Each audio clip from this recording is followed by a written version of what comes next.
Who's pumped for this weekend? Yeah. Well, it's so great to be here in the Entrepreneurship Association. Thank you guys so much for putting on this event. I really wouldn't be here if it wasn't for this organization. It's impacted my life in so many amazing ways. So a round of applause to you guys for bringing everyone together week after week. Congratulations. This is awesome. Okay, quick show of hands. Who here is currently working on their own startup or interested in working on a startup? Okay, a good amount. If you guys could just say if you could keep those hands up in just one or two sentences, just say what you're working on and how you're trying to impact people's lives. Software consulting LLC, and I'm trying to help people bring their visions to life by reducing the barriers to entry to get into a software startup. There we go. Kevin. I'm innovating the hiking backpack for outdoor professionals, making sure they have the best gear available for them. Love it. There's a few more hands. Anyone working on something they want to share? I'm working on an athletic footwear accessories brand for like basketball and field hockey players. Okay, awesome.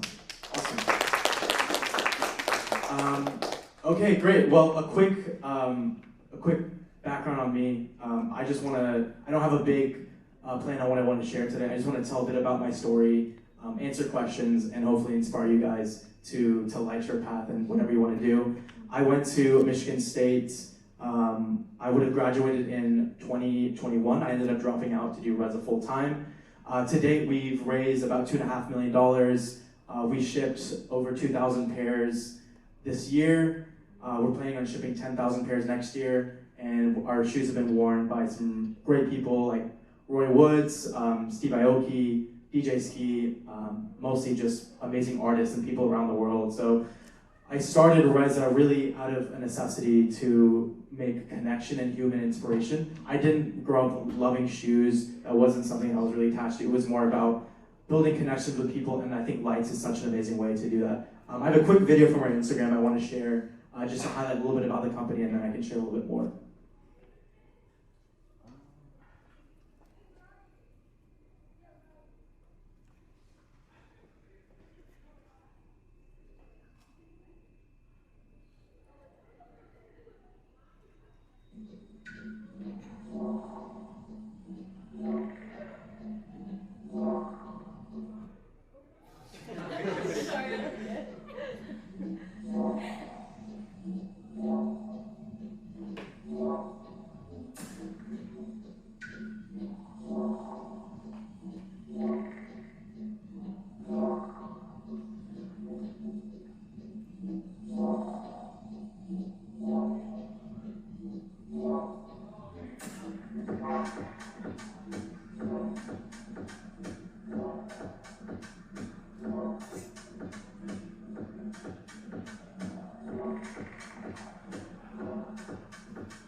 Okay, that's it.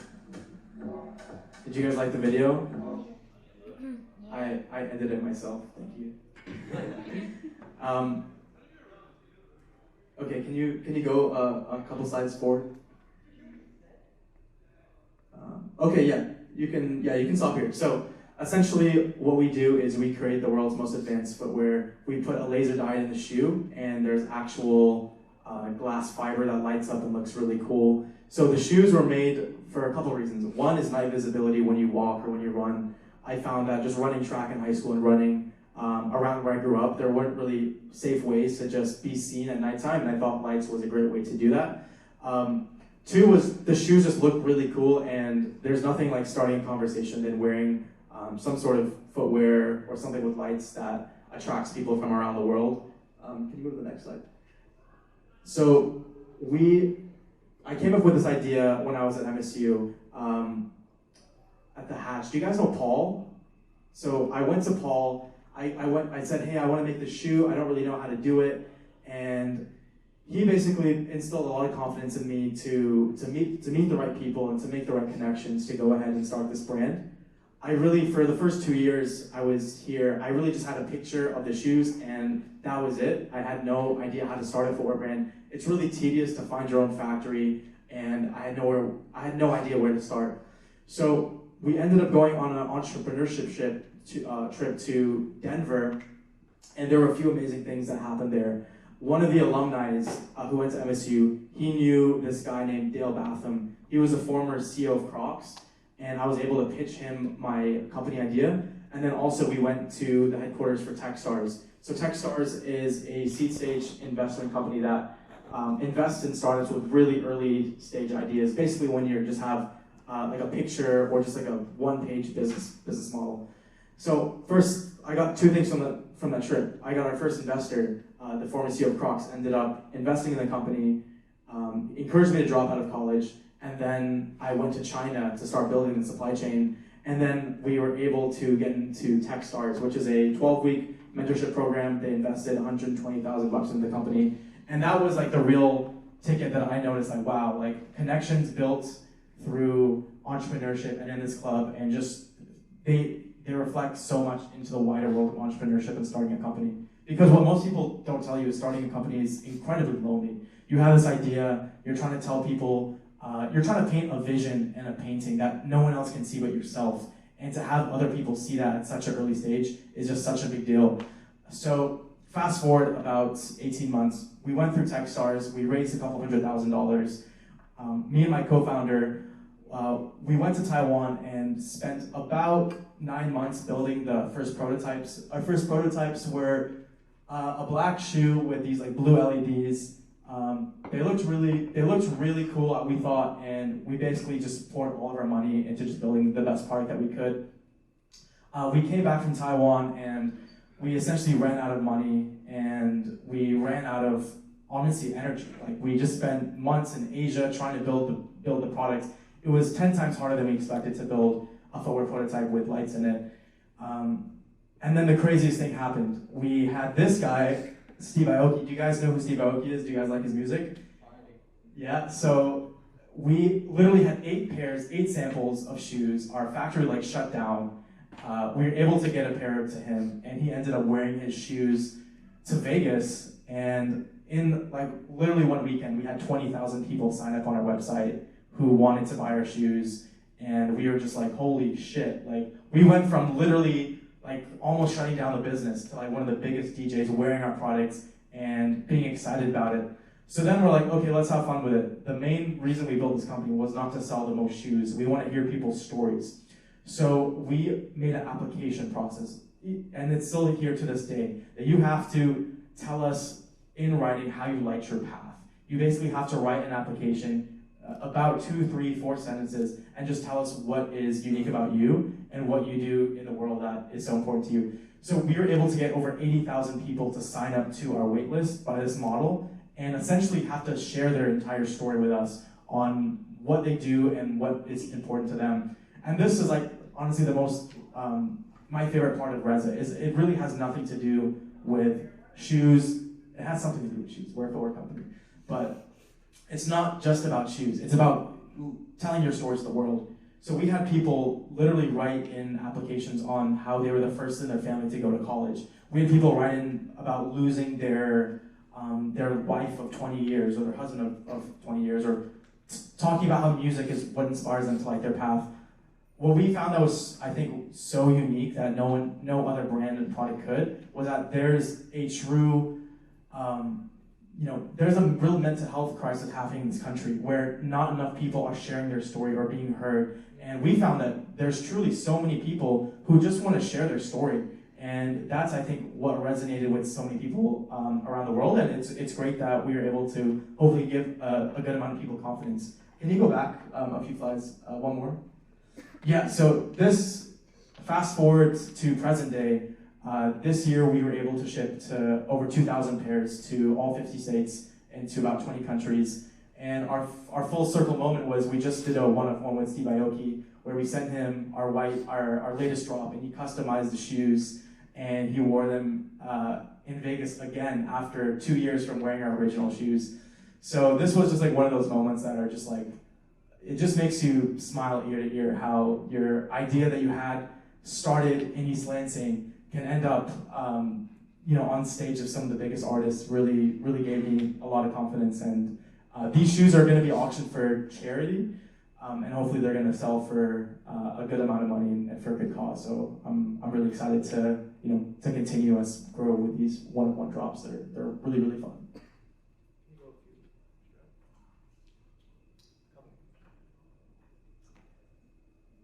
Okay, so the actual product innovation. So what most people don't tell you about a product is the original functionality is the most important thing, but everything else in the process is honestly equally as important. For example, in footwear, we worked tremendously hard to build a shoe that was durable, that was comfortable, and the main challenges that you guys are going to run into when you're starting these amazing companies is there's so much bureaucracy and there's so much challenges in the latter half of that process. So when it comes to footwear, something that I didn't know that was extremely difficult is customs. When you're shipping shoes from the US, from Asia to the US, you have to deal with customs duties, which sometimes can be 30%. So you have to pay a ton of money when you're importing products. Another important thing is just customer satisfaction. Even if you have 99% of customers that are really happy with your product, that 1% or that 2% are going to be really pissed. And one thing that we had to figure out early on is just how do you create a customer base that is truly engaged even when you are not done with the product. So we've done a couple drops today. Our drops are all pre-order drops. So you pre-order the shoes, and then it's a couple months wait until you get the products. We usually try to send hoodies to our customers because it's a long wait. We want to keep them engaged. But I think good customer communication is really important in having a successful footwear brand, especially because in today's day and age, there's everyone's voice, I think, is equal, and the relationship between customers and brands is more fragile than ever. So if you look at really great apparel companies or footwear companies like Lululemon does a really good job, people say, in customer satisfaction. If there's any problem with the product, people are able to get a new pair of leggings or a new t-shirt. So that's something that we've really tried to encompass in building a really great product. The actual manufacturing process, I'm happy to talk more about that if you guys are interested.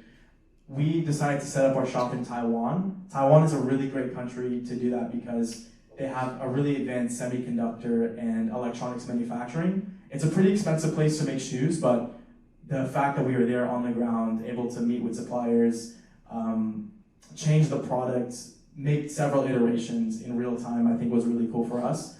But I will say building products in physical goods is a really challenging thing to do. And if you guys have that vision to build a product to life, you really need a good team around you, because footwear in particular, any hardware, takes a lot of time to develop. Do you guys have any questions so far before we keep going? How did you get Steve Aoki to wear the shoes the first time? How did you even get in a room to show him the shoes? Yeah, that's a great question. One of our investors knew Steve Aoki's agent, so he showed Steve Aoki's agent the shoes. I think Steve Aoki was sleeping in his hotel room, but they left the shoes in his room, and then he saw the shoes and he loved it. So that was a really big surprise for us, and it doesn't happen all the time like that. We've seeded pairs to so many influencers. We got a pair to Mr. Beast 2 months ago, and he loved the shoes, but that was it. He never wore, we never saw him wear the shoes. He never posted about it. So I've had a couple moments like that. Roy Woods has a pair. He's one of my favorite artists. Vanessa Hudgens, we're actually doing a one-off-one with her next month. I'm excited about that. But it's really 1 in 10. If you seed your product to 10 talent or influencers, it doesn't mean they're always going to post, but it's pretty cool when they do. I have a follow-up question. So did any of those influencers ask for a paid sponsorship to wear the shoes? They didn't, no. Sometimes they do, but in our experience, they didn't. They never asked for that. Yeah. Can you go to the next slide?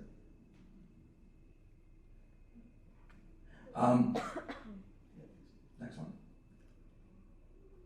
Okay, so I have a sample of shoes here that you guys can test afterwards, but the one thing that really surprised me about building a shoe company was once you can get someone to wear your products, no matter if it's software or if it's hardware, like that's really your chance to get people hooked on the product, and that's how you build something that has ground. So we did our first drop, which was 500 pairs. We sold it for $360, and now we've had some of them trade on upwards of like $1,000 on StockX, on eBay. And what's really cool about that process is once you have one person have your shoes, like we found that they share it with like 5, 6, 7 people, and they just keep adding more people on the wait list. So now our plan is, now that we have about 2,500 people that wear our shoes, every weekend people wear out the products, they get more people to the wait list. And that's something I think is really important of whatever product you have, to just have stickiness so that people tell their friends and then people are able to share the idea. Because if you don't do that, it's really expensive to just run a bunch of ads or just have people continually try to find new customers. Can be really challenging once you hit a certain extent. So it's important that you have something that has a talking point and that people really resonate with. One thing that we did that was pretty cool is, like I said, we had people apply and tell us how they liked their path. We gave them their response in emails and in their box. So after like months of waiting, people remember what they said in the application and they ended up sharing it with their friends. But that's something that I think is really important, just to have something that before you go ahead and start your company or just take the jump or leap of faith, make sure you can really stand by it, that the integrity is really strong, because that's something that is really important in the longevity of a brand. I want to talk a little bit about raising money. So raising money is one of the hardest parts of doing a startup, and it's really where you find the most vulnerability, because you're giving up precious equity in your startup to people who are just joining you and don't know your entire journey. So we raised $2.5 million in our pre-seed. Most of that money went towards building our production and paying for our original team. What is really important in raising money is having a really, really strong team around you already. So not just yourself as a CEO, but having good co-founders, good advisors. That's going to be really important in getting investors to say yes. And where we found that we had the most success with investors was honestly high net worth individuals or VCs that are into footwear, that have invested in fashion before. People say that when you're pitching to VCs, you have to pitch like 100 times before you get a yes. And that's definitely true, that we've pitched hundreds and hundreds of times, but that's the entire story of an entrepreneur. You don't stop when people say no to you the first time or the second time or the 100th time. We really would not be here if it wasn't for going through 100 no's to get that one yes. I think that's really important, just to learn from every no and to figure out what people are saying on how you can improve your company. Because when we started REZA, like literally it started with just like one picture and like one diagram, and my pitch deck looked like trash, and I wouldn't have invested in myself either. So it's always important to just reinvent yourself, learn every day from those mistakes, and eventually that's what's gonna keep building you to be a better founder and entrepreneur. This is a little bit about our team. The guy on the left, he went to Michigan State, and he's currently head of special products at Puma. So he was able to get us a connection with Puma for a potential licensing deal. This guy on the right is who I met I met him through an MSU alumni when we went to Denver, and our lead designer, I met him through cold email. I just emailed a bunch of designers that I wanted to work with, and he was one of the first people who popped up. And then our head of production in Taiwan, he used to work at Apple. He worked on one of the iPhone design teams, so he has a bunch of great experience. But this is really what you want to do when you're trying to raise money from institutional investors. Obviously, you have a great concept yourself, what you want to bring, the product you want to show to people, but it's important that you have people who can bring that to life and just explain your vision to everyone else. I want to talk also just about the challenges of building a startup in today's climate, which is basically a recession. It's very different than what it used to be a few years ago when investors were investing left and right, and it was a lot easier to raise capital and to launch products. And now in end of 2023, it seems like it's a really it's a much more difficult climate to build products. The truth is, most successful startups are founded during recessions. So if you look at Airbnb, if you look at Facebook, if you look at most of the most successful founders, they're able to operate in a really difficult climate, and that's really difficult for founders to operate, because what you found in the past 2-3 years is you have startups that are burning through a lot of cash to get their product to market, to find the right customers. But really, you have to just come down to your core and what goods are you providing? How is it different? How can you differentiate your product from everything else in the market, and how can you create a successful business? So in the past year, it's been challenging for us to go from spending a lot of money on marketing, having a bunch of great designs that we want to bring to market, and having to cut those in half or to slash costs wherever we can, just to stay in a healthy financial position. So that's something that I think is really important for startups, founders who are starting companies today. And in day one, you have to think about, how do I keep my business as lean as possible? Because the days of just raising a bunch of money and not having a successful margin for your product is really out the window. And now it's up to founders to really build something that is functional and that can last a really long time. Can you go back to that slide real quick? Can you talk a little bit how you met, Jack, and advice for people who are looking for co-founders or a CTO or anything like that? Yeah, absolutely. I met Jack in high school. Both of us went to high school in Marburg. Before starting a company, we were best friends. So we both did music together, we traveled together.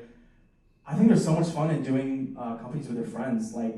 People advise against it, but there's nothing like getting to build products and to travel the world with someone while you're building a business. So people who are looking for founders, I would just look at that before you are excited about business together. Make sure you're good friends with them too, and you can go through thick and thin with them. I've been with Jack in our happiest moments when we've raised millions of dollars. We've gone to travel to Taiwan, and also in the dark moments as well. Is equally important to have a friend there, less than a business partner. Do any of you guys have co-founders, or are there people looking for co-founders in the room? You have, or you're looking? I do have a co-founder. Okay, how did you meet them? He's actually my best friend. So it's year 5. So Okay. Guess I got lucky. Okay. Yeah, my co-founder, I met him through my roommate's frat. Nice. Sophomore year. Okay. Okay, awesome. But yeah, there's nothing like having a co-founder to go with you through everything, and especially I'm not technical at all, and to have someone who can build a website and can build drop infrastructure is pretty important. So when you're in your dark moments, right? How do you get to the point where you can solve problems together without, say you guys have different visions, right? And how do you get to come to an agreement without there being any arguments, or how do you settle across from that? Yeah. Well, there's going to be arguments. How do you find the right solution out of that argument or that disagreement? Yeah. Do you have a more precise?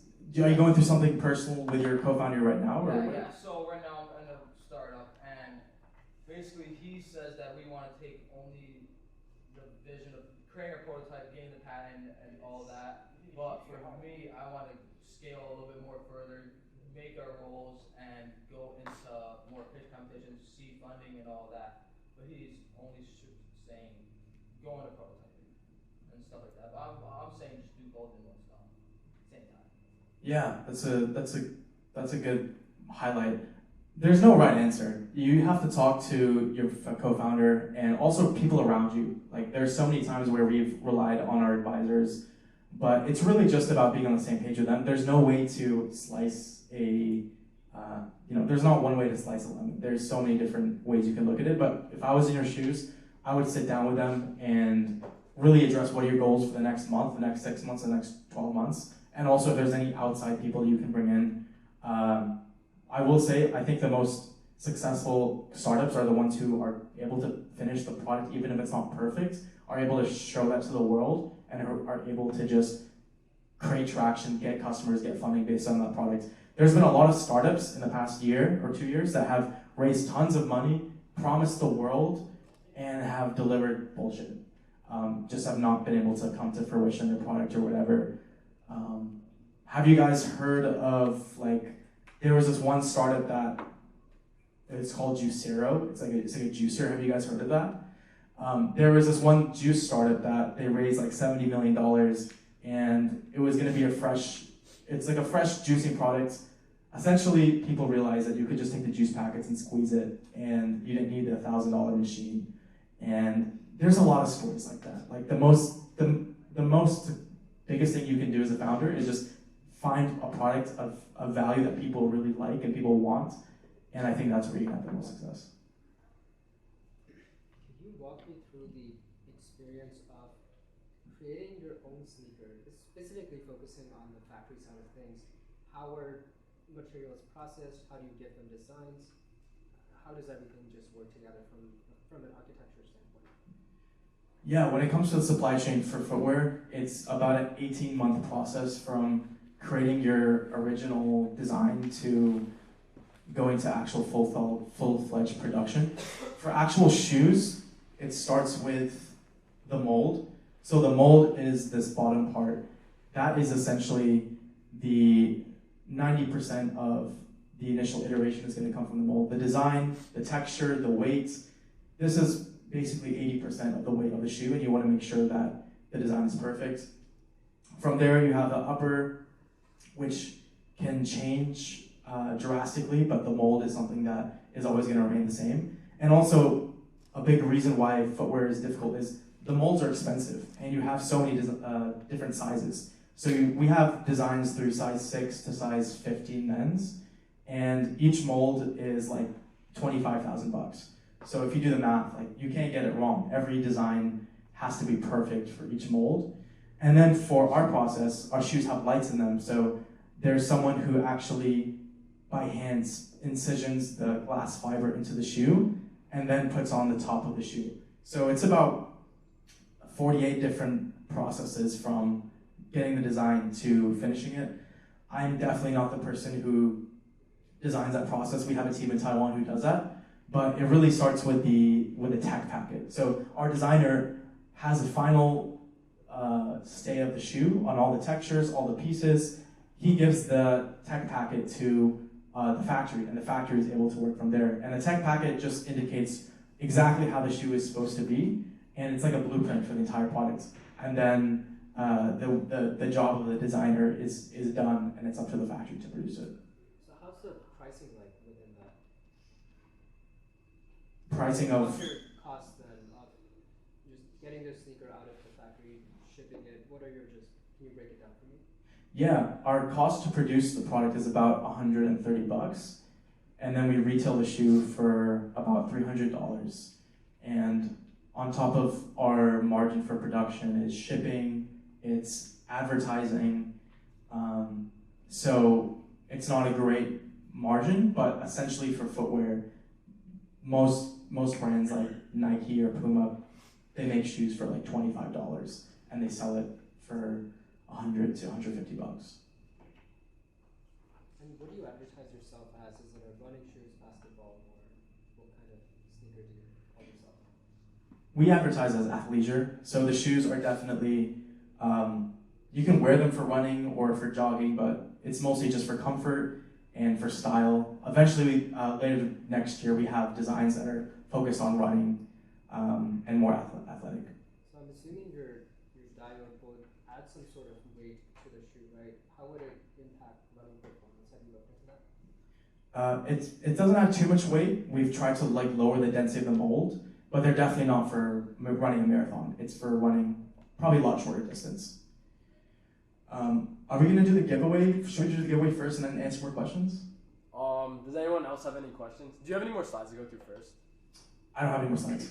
Okay. Some more questions. We can do that after questions. And I'm watching the time here, so feel free. All right, yeah. So my question is, during the many dark days that I'm sure you encountered, what did you use to get motivation? Was it like a certain type of music, a certain show, movie, or like a person? Or All those factors. All of the above. For me, it's always been those people, whether it's a friend, whether it's a co-founder, whether it's your team that believe in you no matter what. Currently, we're at that stage where I think our customers give us, like they give me like the biggest smile that I could ever have. This past Halloween, I had like 10, 15 friends message me saying like, hey, I'm in Arizona or I'm in like Miami and someone's wearing your shoes. We have customers meet each other. Those are the moments that give me like the biggest smile, when actual people wear the product and I get to hear about it. It's the best feeling ever. But those dark moments are always gonna be part of you, and you're not defined by your wins as a founder. You're really defined by those scars that you have and all those trials that you go through, because we all suffer, we all go through really heavy challenges, and that's really what makes you an amazing person at the end of the day, is how much you're willing to sacrifice and how much you're willing to give for your idea. And the truth is that not all your companies are gonna succeed in your first run. Like most founders, it takes them 2 failed startups before they succeed. So it's really important that as you guys are looking to start companies, if you don't win, then that's part of the journey. That's you're still doing more than 99% of people. So that's really important to have patience, persistence, and perspective, I think. I wanted to ask a question on behalf of a lot of people who, might be in this room that raise money for their company eventually. I wanted to ask specifically on how you decide to pay yourself, both you and your CTO. I mean, I'm sure a lot of people think you get this, $2.5 million, you made it rich, but I understand a lot of that money is obviously allocated directly to the company. What does that look like for you guys? Yeah, absolutely.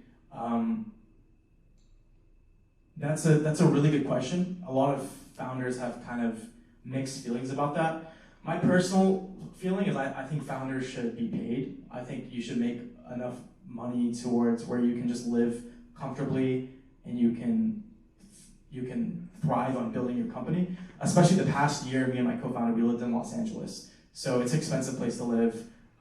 We paid ourselves very, very little amount of capital just because we want to stay cost efficient. But I think it's important to pay yourself where you can go full time on the idea, especially after you're leaving school. And it's good to live in your parents' basement, but also it's important to be in a big city and mingling with investors. So I would say that you're not going to be rich off a salary of a founder, but you should definitely be compensated, and that's something that I advocate for. Is really important.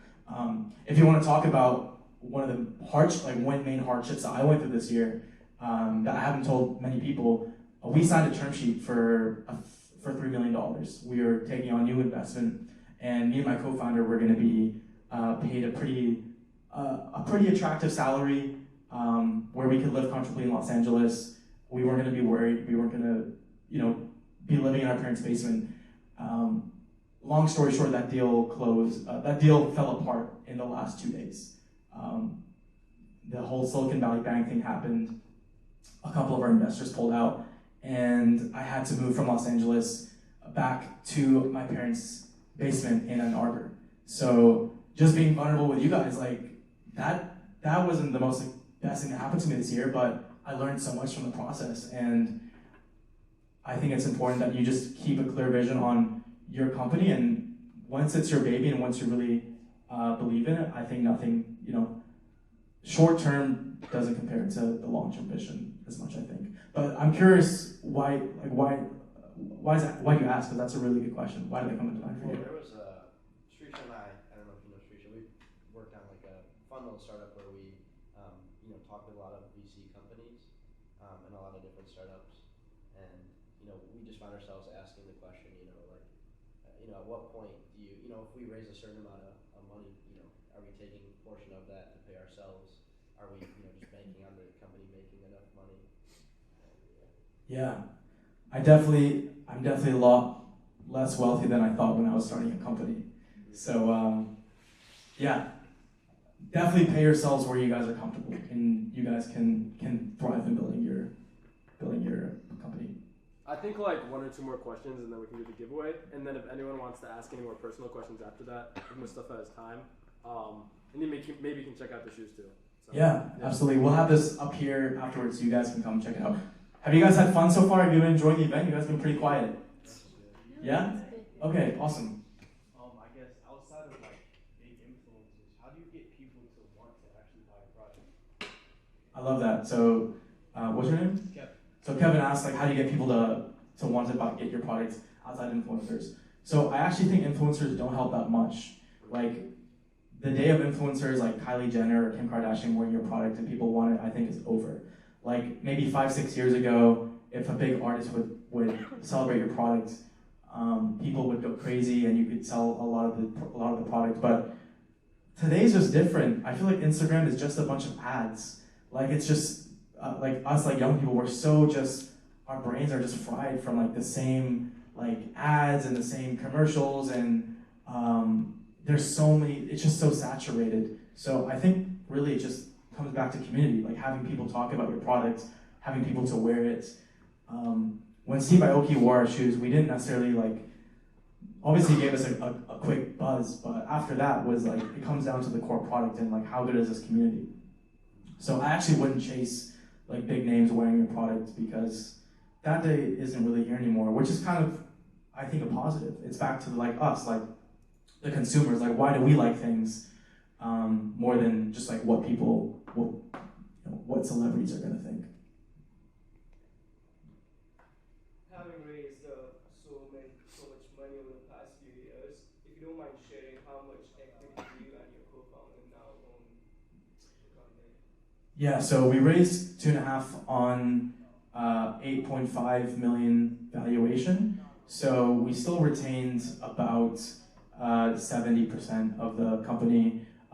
In the term sheet that we were going to sign that fell apart, we were going to sell a majority stake in the company. So we would have been left with, I would have had about 15% of the company. So that's one of the positives that you get when, like deals don't go through, is like you get to keep a lot more of the company and you're able to hold on to that. But it's difficult. Like when you start a company, you own a lot of it, and I was surprised to learn that like I don't own as much as I thought I did. So that's one of the other things I would say is like if you can build a business, maybe not as fast, but you can still own a lot of it. I think that's a real positive, because I have friends who own like 70 or 80% of their company and they're like exiting, and by the time I exit, I might have like 10% of the company, and I'm just like, how did that happen? So definitely be careful in holding on to like your equity and having the right investors come in. Maybe like last question right here. I saw your hand up, and we can do it.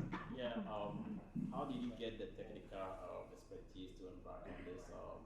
And also, like, did you have any background experience, like in design or any from like your college degrees or anything? How did all of them have impact on your ability to create this? And also, is there any one thing that you say has made you successful in this business? Yeah, I love that question. And it's a great last question as well. Afterwards, you guys want to talk, please. I'll say as long as I need to. I don't have really any technical experience. Like I'm not an engineer.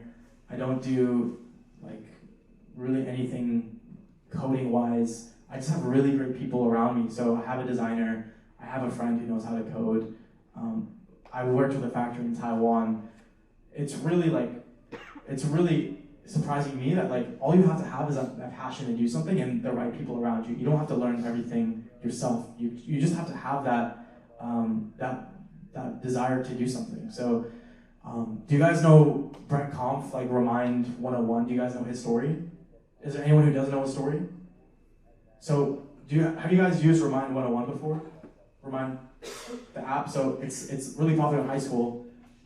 Like you get a text when you're having like an assignment due or like homework. So the founder went to MSU and he was dyslexic. He did not get into the business school, and that's how he started Remind 101. They're like worth like $1 billion today, and they're super successful. But he doesn't know how to code. So you really don't need those technical skills if you have the right people around you. Cool. Okay, let's do the giveaway. There we go. Okay, can we get a drum roll real quick?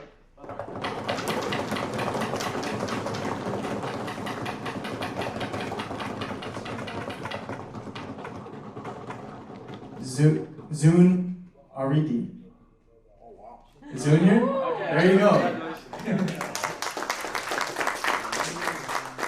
Congratulations. Okay. Yeah, thank you guys so much for Let's give it tonight. up one more time. Really appreciate it. I'll be hanging around, so if you guys have any questions, feel free to say hi. Thank you guys so much.